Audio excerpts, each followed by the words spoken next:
Okay, thank you. Hello and welcome to the ISD School Board Candidates Forum. I'm Paige Flynn. I'm president of the Alamo Heights High School PTSO. I would like to start by saying thank you to the members of the President's Council. That's for ISD PTOs and PTSOs at all of our schools. Without these ladies' time and effort, this event would not have been possible. So I'm going to read their names as they all contributed greatly. Jenny Cummings is the Alamo Heights Junior School President. Jennifer Emerson is Cambridge Elementary PTO President. Jill Peavy is the President of the PTO at Woodridge Elementary. Elizabeth Marceau is the PTO President at Howard. And Ashley Person is our President-elect at the high school for the PTSO. And Allison Bergen is our Secretary of the high school PTSO, and as well as the President's Council. Also, I want to say thank you to Carrie Johnston, who was the high school's PTSO president last year, who sat down with me for an hour and gave me all the tips of what I needed to do. So they put a lot of work into it, so I want to really say thanks to all of them. We also appreciate you joining us. For those of you that can't be here, you can pass this. For those that can't be here, y'all can pass this around. This is going to be posted on our YouTube channel for the Alamo Heights High School PTSO. So you can search it and it would be posted. We'll do that tomorrow. We received wonderful input from the community as to the subjects in which they're interested. We collected over 130 questions, and the topics were varied, although there was a lot of overlap. So we got together and we whittled the questions down to 10 that we feel best summarize the inquiries from those who responded. Tonight's forum is meant to be informational only. There will be no Q&A session at the end. However, the voter's guide, which is printed in the back and also posted on our websites in the district, and will be going out in Heights Happenings, has all of the candidates' email addresses, and you can email them individually with any follow-up questions or other items that you may want to ask. The PTSO website for the high school is at alamoheightsptso.membershiptoolkit.com. Clearly I've got something going on because I keep reverberating. Sorry about that, y'all. As a final note, I want to read a list of duties for a school board as defined by the Texas Association of School Boards. While not exhaustive, this is a good reminder when listening to the responses tonight. Local school board responsibilities can be grouped into 5 categories. Adopt goals and priorities and monitor success. Adopt policies and review for effectiveness. Hire and evaluate the superintendent. Adopt a budget and set a tax rate. And communicate with the community. To learn more about that, you can visit the website at tasb.org. And now, hello. Maybe that's why it was reverberating. I'll just speak up. Now I'd like to introduce our moderator tonight. She is Deanna Rickabaugh. Deanna served as the president of the high school PTSO for 2 terms and actually put on a candidates forum while she was the president. So she knows a lot about this. She's also a neighbor. We're very appreciative of her time and effort, and so thank you, Deanna. I'll let you start. Okay. Well, thank you, Paige, and welcome to everyone. Can you hear me in the back? Okay. So, as Paige said, this is the Alamo Heights Independent School District 2022 Election Candidates Forum. And I just want to personally thank all of the candidates for your willingness to serve. I don't think that there's a more important thing that we do as a community than to educate our children. So thank you again. We're going to start tonight by introducing the candidates. Running in place 2 are Brian Hamilton, Jane Hughes, and Elise Kibler. The forum will last approximately an hour. The candidates drew numbers for the order in which they will speak and receive the questions. We'll begin with a 2-minute introduction from each candidate. After that, we'll have 10 questions, for which each candidate will have 1 minute to respond. Afterward, we'll have we'll have closing statements, and each candidate will again have 2 minutes to summarize. All the candidates have agreed to the following rules: to treat each other with respect in regards to words and actions. There'll be no interruption of other candidates during their speaking times. The President's Council is in charge of enforcing time limits of each candidate speaker. Aside from notes that they can use for opening and closing statements, candidates will refrain from using notes or aids to answer other questions. Candidates will use their time briefly and succinctly to answer questions read by the moderator. Rebuttal of other candidates' statements may only be made during the closing statement section of the forum. As we go along, each candidate will see a yellow card from the front row of the auditorium when they have 20 seconds left in their speaking time. At the close of their time limit, a red card will be raised. We may interrupt the candidate to enforce the time rule if necessary. Before each candidate's opportunity to answer a question, I'll repeat it, which will not count toward their time limit. Is that clear? Yes. And everybody agreed to that? All right. Okay. Well, we'll get started with the opening statements. And Brian, I believe you drew to go first, so you'll get us started. Great, thank you. So, I began serving Alamo Heights 9 years ago.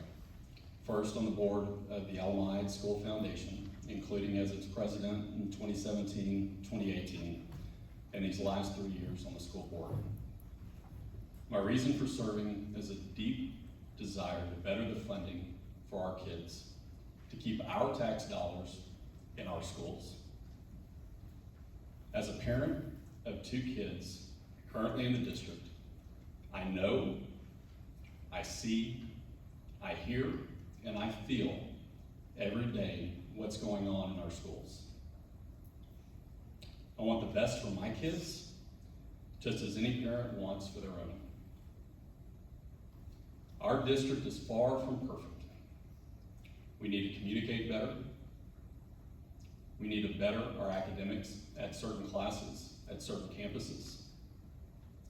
But I don't want to lose sight of all the great things that make Alamo Heights unique. We have amazing teachers, and I want to bring more of those best and brightest here to our schools. Our high school academic programs, such as the incubator program and the rocketry program, continue to be the envy of schools around the nation. We can and we should be prideful of those achievements that set Alamo Heights apart. I look forward to continuing to serve you and serve our kids for another 3 years. Thank you. Thank you. Ms. Kibler? Hello, and thanks for coming tonight. Can y'all hear me okay? Okay. My name is Elise Kittler. I'm a mom of 2 children here in Alamo Heights. My kids are in the middle school and the high school, Lila and Anthony.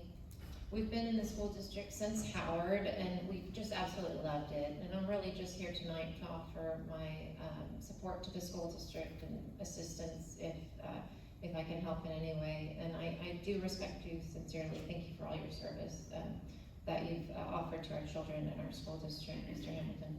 And I currently work at Communicare. About half of our children there are underserved or speak Spanish. I do speak Spanish. My son loves the Spanish immersion program. We've just loved that. We've been part of UIL, that's our primary family calculator club. I come from a family of geeks, and I think my kids will follow me. But there are some things that I wanted to talk about just to make sure we're addressing them. I think teacher pay really needs to be a primary concern over the next few years. We're currently paying our teachers starting salaries around the 25th percentile for the community, and these are very highly educated and respected professionals that I think we should support in any way we can. So if it means spending hours fine combing and going through our budget to support them, I'm happy to spend those hours doing that. I think at Communicare we work with the federal government. The federal government can be of help if you follow the rules, and I we should do our best to try to achieve more federal funding for children through the school district with 504 plans and make sure we're getting all the kids included into those funds that we need to. I think we need to make sure that teacher morale is optimal, and I'm happy to help in any way I can. And then I'd love to just support it in any way I can. So thank you for having me. Thank you. And now, Jane Hughes. Good evening. I have 4 pillars of my campaign which explain my positions and address areas that I believe need improvement. At the top is parents as partners. I think parents should have ready access to what goes on in their children's classrooms and school, and several recent incidences have heightened the need for communication and improved transparency. Second is the board as a bridge. As she mentioned, the board serves at the behest of the constituents and as such should reflect the community expectations for the schools and then hold the superintendent responsible for implementation. Most people believe that the school mandate includes access to quality academics, the arts, sports, with achieving academic proficiency at the top of the list. They do not view their children as a captive audience for socio-political agendas or teachers as foot soldiers for implementation.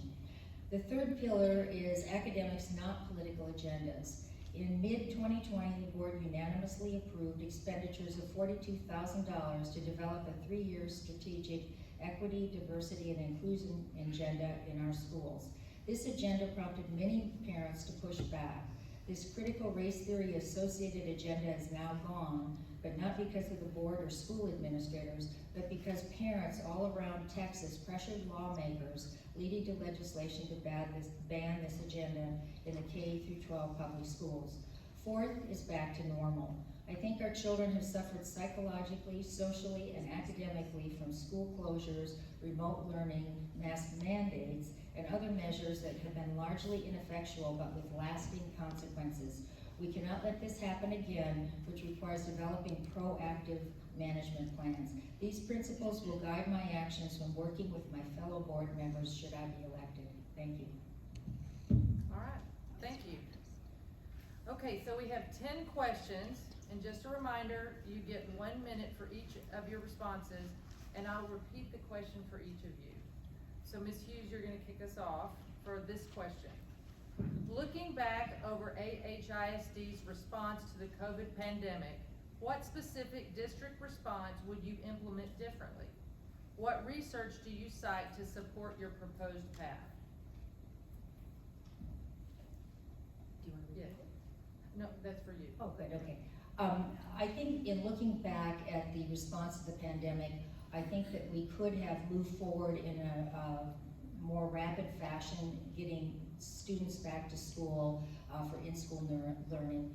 We had good data that was coming out of Denmark, actually from February of the 2020-2021 school year, where they started opening the schools in February with a few modifications, in-person training, schooling, and they found no uptick in student, no uptick in teacher, and no uptick in community cases.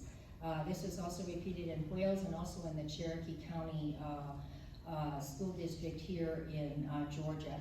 I think initially that the school did an excellent job of responding, but I think we were a little slow on the draw in terms of getting back to a more normal environment, basing it on data that was readily available.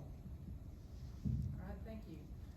Ms. Kibler, looking back over AHISD's response to the COVID pandemic, what specific district response would you implement differently? What research do you cite to support your proposed path? So I think that the school district overall did a great job. I think that remote learning was a huge success. We stayed in remote learning as long as we could. And for those of us that are single parents, it really did help out with the transportation in the morning. So I thought that was great. I love that the kids could eat outside. Like ventilation is so key to reducing transmission of airborne viruses. And so I would love the middle school kids to be able to eat outside. My daughter eats outside in high school every day, but the middle school, there's a lot more it's a lot more difficult for the kids to be able to eat outside. I would have also encouraged vaccines and made them available in the programs that we did earlier. And overall, though, I think we did a very good job. Well, thank you. And Mr. Hamilton, looking back over AHISD's response to the COVID pandemic, what specific district response would you implement differently? What research do you cite to support your proposed path? So I want to start by applauding the fact that we kept our doors open for the last 2 years. We opened the fall of 2020 with 70% of our kids in face-to-face learning. We had 100% of our staff show up that day, and that's huge. That speaks to our culture. To answer the specifics, I would shorten the quarantine times.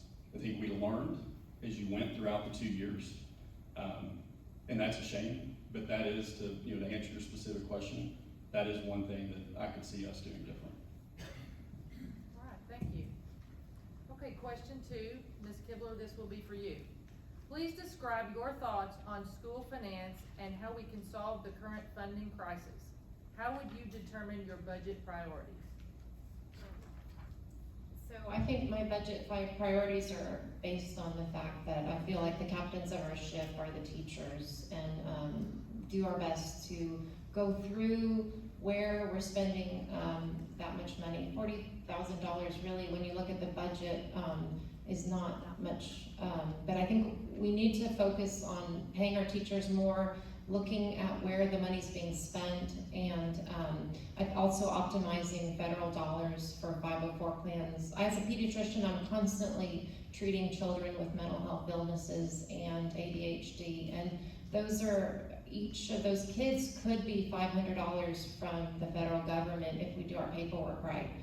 So we just need to make sure all the children that are at warrant 504 plans are getting counted and receiving the services that they need, and it also benefits the child. All right, thank you. And Mr. Hamilton, please describe your thoughts on school finance and how we can solve the current funding crisis. How would you determine your budget priorities? So my thought on school finance is it needs to be fixed. Every one of y'all need to reach out to Steve Allison, Donna Campbell, Governor Abbott, and tell them to fix it. The Band-Aid they put on it 2 years ago was not effective, and it didn't do it. We have billions of dollars sitting in a rainy day fund, and if the last 2 years weren't rainy enough, I don't know what will be. That money needs to be here under our local control, where it's better managed and budgeted. Budget priorities for me are going to be teacher salaries. It's not acceptable that we're 6th in starting salary and 8th in median salary in Bear County. It's not. The first step towards fixing that was the voter-approved tax rate election, and I want to thank every single one of y'all for voting for it. It passed with a 70% approval rate at times where bonds across our counties were not being approved. So teacher salaries. All right, thank you. And Ms. Hughes, please describe your thoughts on school finance and how we can solve the current funding crisis. How would you determine your budget priorities? Well, obviously, I think all of us in the room agree that we can't go very far without our teachers, and obviously that should be a very high budget priority. One thing I don't understand when I pulled up the budget was that we were in it looked like a $3 million deficit situation. And when I looked at that, I also looked at like the $33 million outlay that I believe has to do with the Robin Hood payback.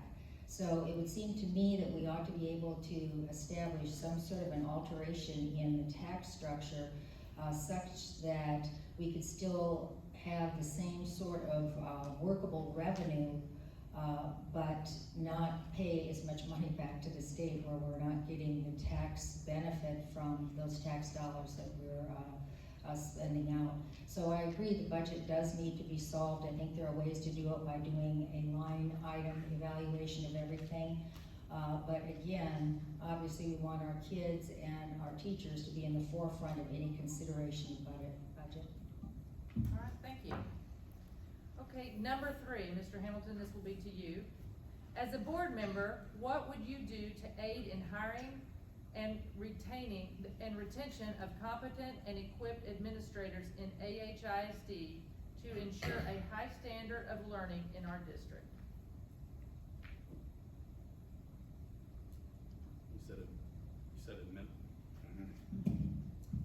You said it, correct? I did. Okay. I think we have the best administrators in the state of Texas. I want to start right there. We have the best superintendent. We have the best assistant superintendents, hands down. Being a part of the board the last 3 years, I've gotten a chance to meet a lot of other superintendents and assistant superintendents, and hands down, they're the best. We can hire more. It's assisting them. Personnel is in their lane, but we can definitely be there as a resource and give them the support. Also give them the parent feedback to the extent the parent feedback isn't getting to them of what our parents want and what our parents need in their interactions with the administration at each of the separate campuses. Okay, thank you. Ms. Hughes, as a board member, what would you do to aid in the hiring and retention of competent and equipped administrators in AHISD to ensure a high standard of learning in our district? Well, I think first and foremost, obviously, we have to be able to offer competitive salaries. But also, I think when we establish a very disciplined learning environment and we have top-notch teachers, that's fertile ground for administrators to be attracted to our district. I think we do need, as constituents and members of this community, better communication and transparency with administration, with the board, and with the constituents, parents and students. And I think when we have the kind of environment that we want in terms of a common culture, transparency, then we will attract the top administrators. Thank you. And Ms. Kibler, as a board member, what would you do to aid in the hiring and retention of competent and equipped administrators in AHISD to ensure a high standard of learning in our district? I think that when we're hiring new administrators, we should look from within teachers that are successful and team players within our current system. Teaching is very dependent on a child's development. So kids change a lot from kindergarten to high school, and these administrators need to be able to handle the fine line between a parent and a child and a teacher. And there needs to be a balance, parent-child teacher, that I don't know if we've quite met based on the feedback from teachers and my kids. We need to respect the parents, we need to respect the teacher, we need to respect the child, but there needs to be a balance that changes from kindergarten to high school, and that's very much based on a child's independence and development. So we need to hire administrators that are experts at that child's stage in development and the fine line between those different interactions. All right, thank you. Number 4, and Ms. Kibler, this will be for you. How can the school board be more accountable to the public on student achievement and school performance over time? What objective measures would be should we be using? So I think we're doing a great job by already publishing the how children are doing in our school districts. So I think we need to rank our children, because I think kids work hard at that. I think that we do a great job in UIL, competing in different academic leagues. I think we do a really good job at that. And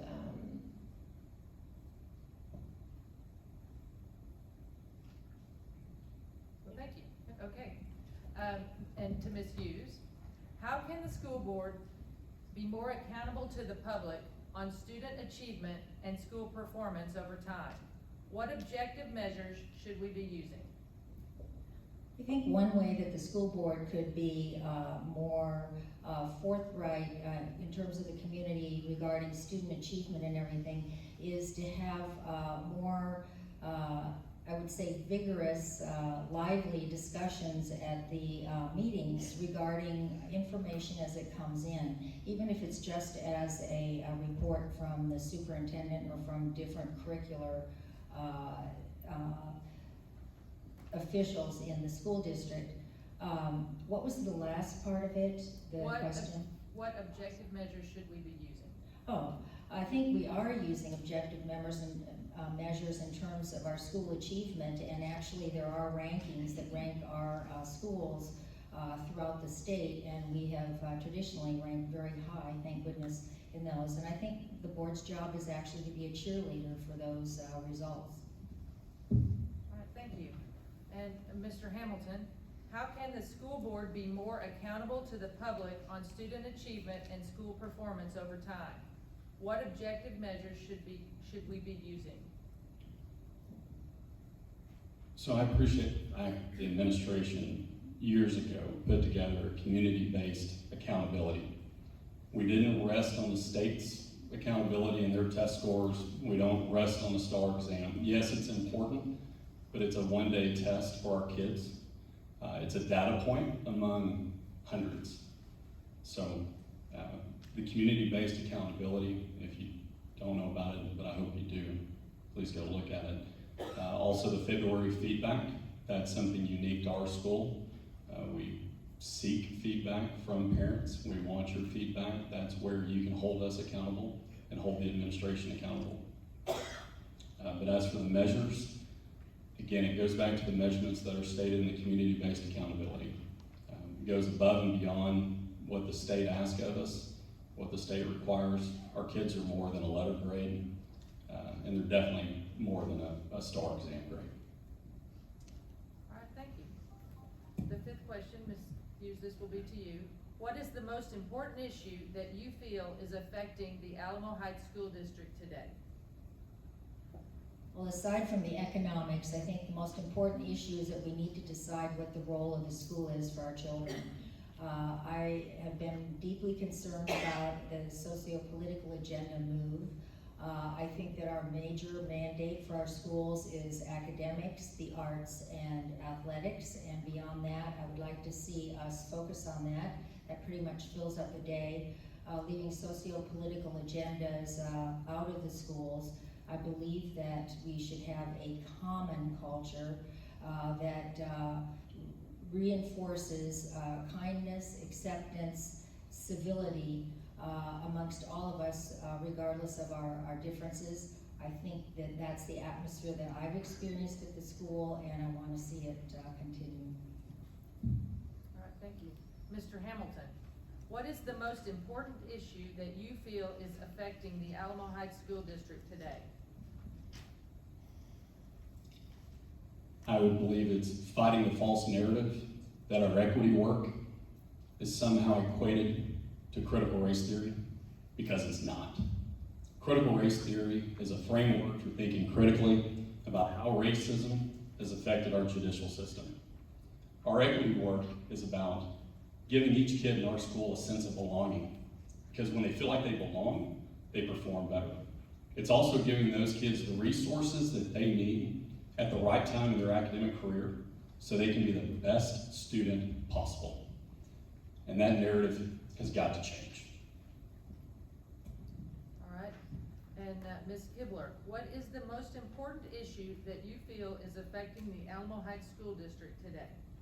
I wanted to say I respected that response, sir, and I thought that was very good. But I also, I feel as a mom, our number one issue is raising children that will succeed in the real world. So the real world involves people of different colors, of different ethnicities, of different socioeconomic backgrounds, different gender identities, teachers of different quirkiness. I went to medical school at Baylor in Houston, and my favorite teacher was the quirkiest, and this, always making silly jokes about cellular biology, and I still remember that. I want our teachers to have their personal identity, and I want them to bring it to the teacher, to the school classroom every day, and to inspire our children with their quirkiness or whatever, who they are. And I want my children to learn to succeed in a world a huge variety of people and backgrounds and to interact with all these, different people. So, yeah, thanks. All right, thank you. Okay, we're halfway there. So, question number 6, this will be to Mr. Hamilton.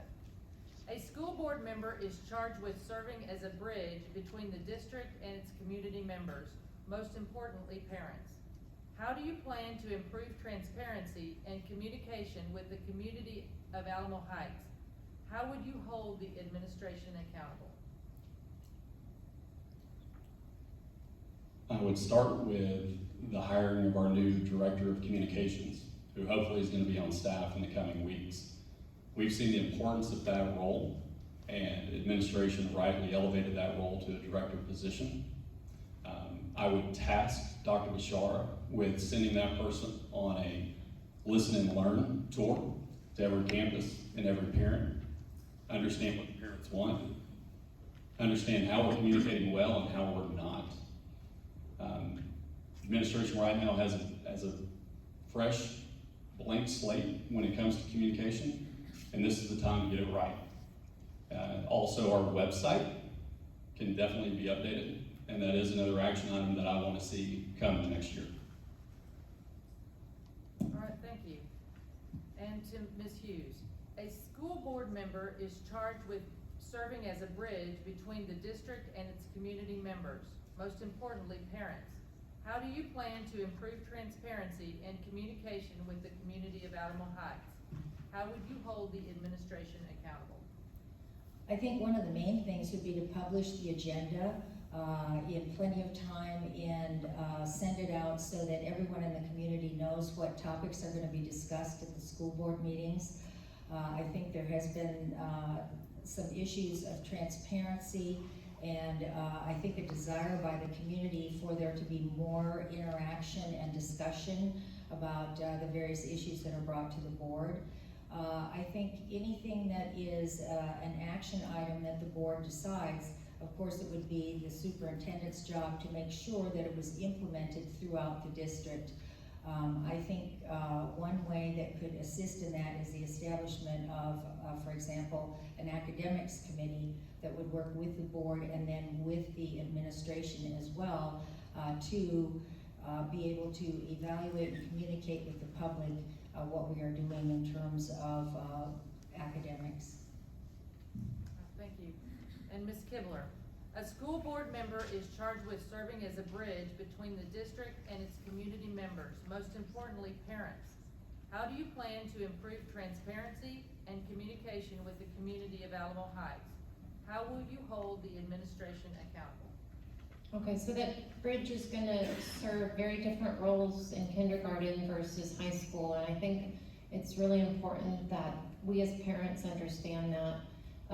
I think, you know, when my kids were in elementary school, I'd go in every few days and help with reading books to the teachers and participating more, but I think we need to respect the degrees that our high school teachers have and their independence and their education and their degree. And I think we in some ways need to protect our high school teachers from our parents, with all due respect, because these teachers are professionals at that level of education. Parents don't need to be cherry picking the curriculum. It should be standardized, it should be based on science, it should be based on fact. If teachers are teaching in a kind and respectful manner, they need to be protected. All right, thank you. Number 7, and this will be to Ms. Hughes. Do you believe current socio-political factors and issues have a place in our schools? Why or why not? It depends on your definition of socio-political agendas. If a socio-political agenda is academically oriented, where we want each student to be able to receive the instruction appropriate for their abilities and interests, then yes, I think that's a very important socio-political agenda that should transcend any political persuasion. If you're talking about a social political agenda that's an adult agenda and we're utilizing our children to further it, then I am not in favor of it and would not support that. And Ms. Kibler, do you believe current socio-political factors and issues have a place in our schools? Why or why not? I think the only social political issue that has a place is mutual respect and kindness. And there's a lot that we need to do to be better at that. We're not doing a great job. I've volunteered at the back to school LGBTQ fair through SISD, and Alamo Heights, we've done nothing. I feel like a lot of the underrepresented minorities are not being treated fairly. I'm flabbergasted at what happened to Mr. Wiltshire's campaign a few years ago, and it sickens me. And racism exists, homophobia exists. I'm a female pediatrician, and I've hit so many glass ceilings. It's not even fair. But I'm hitting a red card. But we have a lot of work to do. All right, and Mr. Hamilton, do you believe current socio-political factors and issues have a place in our schools? Why or why not? So I think Jane gave Your answer. It really delineates. If you're talking about adult issues, they shouldn't be in our schools. If it doesn't go to the Texas Essential Knowledge and Skills, the TEKS, shouldn't be in class. We need an environment in our classrooms for all students to feel welcomed. And I want the teachers to be cognizant of that. If what you're doing alienates a student, that's detrimental to our learning environment. Thank you. This is to Ms. Kibler. As a school board member, how would you direct the district to handle issues of transgender student use of AHISD campus bathrooms and locker rooms? Okay, well, I'm a pediatrician, and I think that we need to understand that when a transgender youth is using a restroom, there's no exposure to genitals at all. It's not an inappropriate thing. A female to male transgender that's using a stall in the boys' bathroom isn't going to show anything inappropriate. Same thing with a transgender in the female restroom. I think if a child is uncomfortable using a public restroom, there should be a private stall. I think that there's a lot of stool withholding. We have a lot of encopresis and trouble using the toilet. I think it would be good to have a private restroom where anyone uncomfortable using a public toilet can use that little room with a sink, and whoever needs to can. All right, thank you. And Mr. Hamilton, as a school board member, how would you direct the district to handle issues of transgender student use of AHISD campus bathrooms and locker rooms? So I want to preface this with everyone remembering there are kids involved, and we're talking about specific kids in our district. That said, we've gone through this the last month. I do believe boys should use boys' restrooms, girls should use girls' restrooms. I do want us to look at unisex facilities, and this really goes beyond transgender. In elementary school, middle school, there's a lot going on with kids. Open up those restrooms to anyone who wants that privacy. All right, thank you. And Ms. Hughes, as a school board member, how would you direct the district to handle issues of transgender student use of AHISD campus bathrooms and locker rooms? I think obviously that it's a very difficult situation when a young person has a heart and a mind that's in conflict with their biologic sex. However, I do believe that boys' bathrooms should be for biologic boys. I believe that girls' bathrooms should be for biologic girls. I think there needs to be a capital investment on every campus with one unisex bathroom that has one stall, one urinal, and a shower. And then I think this would be an accommodation for the locker room situation as well as the bathroom situation where we haven't changed the boy and the girl bathroom. I think this would be a great solution, and I also think it would put us in a good situation in terms of any potential litigation. All right, thank you. And number 9, Mr. Hamilton, to you. How do you balance equal opportunity and the equity initiatives with academic excellence in our district?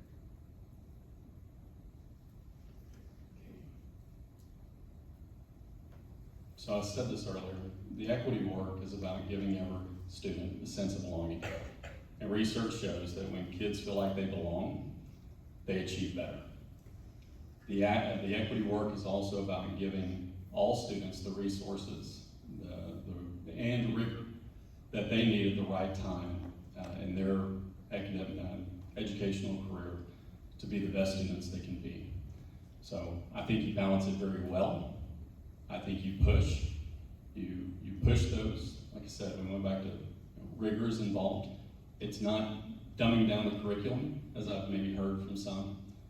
It's pushing all of our students and every single one of our students to be the best student that they can be. Thank you. Ms. Hughes, how do you balance equal opportunity and the equity initiatives with academic excellence in our district? When I inquired about the equity training, the in-service training for teachers, I mentioned that this was one of the 3 pillars that were related to critical race theory. And I know critical race theory is a hot topic. I was told that it was not, but I received the slides from the individual who was communicating with me. The slides were indeed, I looked up all the references. One of the slides actually showed the difference between equity and equality. The equity was from each according to their ability, to each according to their needs. So it was a shift in resources compared to equality, which is equal opportunity. I feel we do an excellent job of meeting the academic needs of all sorts of learners in our district. There was a reason why this was banned, and when you take a look at the premises of the Diversity, Equity, Inclusion Initiative, I do not believe this was a false narrative, and I think that pretty well explains the difference between the equity and equal opportunity. All right, thank you. And Ms. Kibler, how do you balance equal opportunity and the equity initiatives with academic excellence in our district? Thank you for the question. I think we need to do a better job at identifying children that need more help. I'm dyslexic. I struggled through elementary school, and my parents were told I probably shouldn't go to the private. I went to St. John's, which is this sister school of St. Mary's Hall. But I didn't really blossom until my middle and high school years. But I think we need to do a better job at targeting children that need more help, giving them that extra help, teaching them in ways that they learn better. Also check marking that they are on a 504 plan by teaching parents what is involved in getting a 504 plan. Is it going to ding their transcript forever? Usually not. So educating parents on the 504 plan, counting those children and giving them the mental health and learning resources that they need to succeed. All right, thank you. And our final question. This will be to you, Ms. Kibler. A unique facet of AHISD is the sense of pride and unity surrounding being a mule.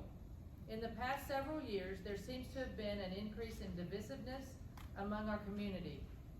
How can the school board help repair trust, relationships, and unity in Alamo Heights ISD, as well as our reputation as one of the most desirable and respected districts in our city? Thank you for the question. So I think we can do a better job at, number one, addressing parents' concerns and respecting them, but we need, after we get all the parents' concerns, only, like you've done today, compiling a summary or certain issues that actually need to be carried on into implementation. So there's listening to parental concern, and then there's implementing what needs to be done based on those concerns. So not every individual concern needs to lead to an implementation. But I think we need to do a lot better job at teaching our students how to respect each other, identifying children that are not being included, and making them feel included. And that's by perhaps a mentoring teacher that's showing an interest in that child, helping them really succeed, and doing our best to build those mentorships. Thank you. Ms. Hughes, a unique facet of AHISD is the sense of pride and unity surrounding being a mule. In the past several years, there seems to have been an increase in divisiveness among our community. How can the school board help repair trust, relationships, and unity in Alamo Heights ISD, as well as our reputation as one of the most desirable and respected districts in our city? I think that recently we've had a lot of divisiveness in the community, just globally speaking, not necessarily having to do with the school, and then I think it does spill over into the school. I think one of the key ways that the board could really increase trust in the school and reestablish things is to encourage transparency with the parents. I think some of the instances of problems that we've had, especially in the last year, could have been managed better if we had been very communicative with the parents regarding issues that came up, especially some of the difficult issues that came up at Woodridge. The parents felt like they were the last to know that this was an issue until an incident that was almost leaped out at them and they found out from their children. So I think communication, especially communicating that we're working on problems, and is crucial, and listening to parents' concerns and having someone address them. Thank you. And Mr. Hamilton, a unique facet of AHISD is the sense of pride and unity surrounding being a mule. In the past several years, there seems to have been an increase in divisiveness among our community. How can the school board help repair trust, relationships, and unity in Alamo Heights ISD, as well as our reputation as one of the most desirable and respected districts in our city? I agree, it comes down to communication. I feel like our community and our society as a whole has lost the ability to have a crucial face-to-face conversation. We're so quick to text, email, rather than at least picking up the phone or going out and having a beer or going and getting coffee and having a conversation and be able to just look them in the eyes and speak your differences, but seek compromise as well. I'd like to see our board get more out into the public. You know, we're liaisons to a lot of committees out there.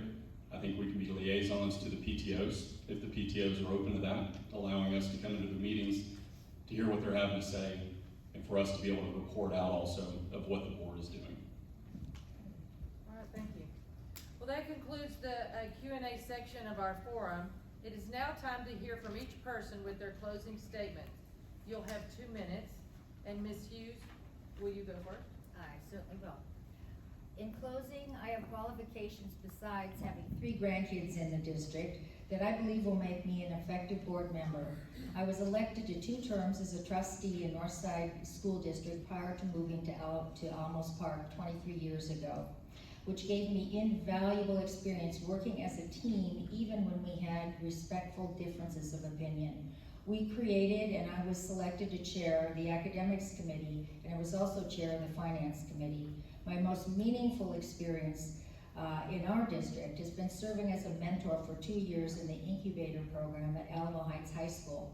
I was privileged to spend every other Thursday morning at the high school with my groups, giving me a genuine look at the high school, with the added bonus that my grandson Luke was in the same period. I'm a solo practicing board certified ophthalmologist and ophthalmic surgeon, and I'm a fellow of the American College of Surgeons. As such, I'm also a small business owner. Every day I interact with people ages 4 to my oldest patient, who's 105, in all walks of life. I've served as president of the San Antonio Society of Ophthalmology, communication director for that same organization, and I'm currently on the national board of the American Association of Physicians and Surgeons. I'm a longtime supporter of the San Antonio Symphony. I'm a member of the San Antonio Symphony Master Singers, alto section, and a supporter of the Southwest Research Institute. If elected, I will work to improve two-way communication and transparency throughout the district with a steadfast vision of academics, arts, and athletics being our mandate for our schools, not political agendas. When parents, teachers, and administrators act as role models throughout our school, we have established a common culture of respect, civility, and kindness towards everyone, regardless of our differences. Thank you. Mr. Hamilton?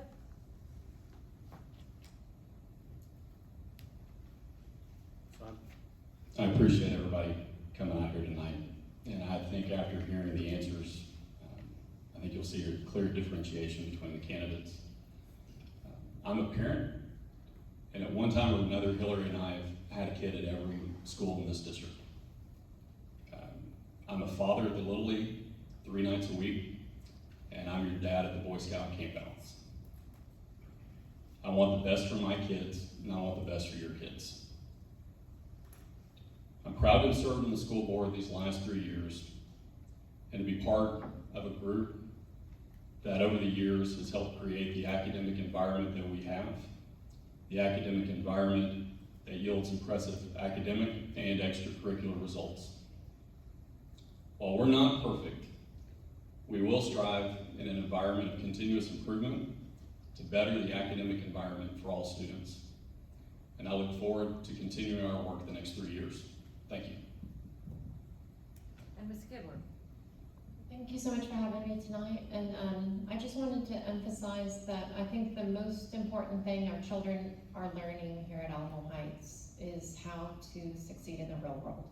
And succeeding in the real world primarily involves how we interact with people. And we need to learn to show respect to each other. We need to learn people's histories of what they've been through, what their cultures have been through. We need to learn how to address different situations that may not always be ideal, but we need to first and foremost respect where each other's coming from. We're not really going to use all the fabulous geometry in the real world, but we are going to use how we interact with each other, how these kids feel about themselves when they graduate in high school. I want my daughter to feel confident. I want her to love her classmates, and I want her to love her teachers. And I want to make sure that everything that we need to address for these kids is being addressed. That includes their mental health, as important as their academic achievement, as important as their inclusion in this community. It's a community. And we're nurturing children that need to survive and succeed in the real world. And that a lot of times involves interacting with people from different backgrounds and different ethnicities and different experiences. And that's, I think, the most important thing that I want an 18-year-old to come out of the high school with. Well, thank you. That concludes our forum. Thank you all who attended. It warms my heart to see so many people interested in what's happening. And I, again, reiterate my thanks that you all are willing to serve. It's not easy to do this, and I understand that. Please note again that the candidates can be reached individually at their email, which is on the voter guide, which is available at the back of the auditorium. And this forum has been recorded and will be available on the AHHS PTSO YouTube channel. I'm sure you can Google that. Anyway, thank you for coming, and go vote.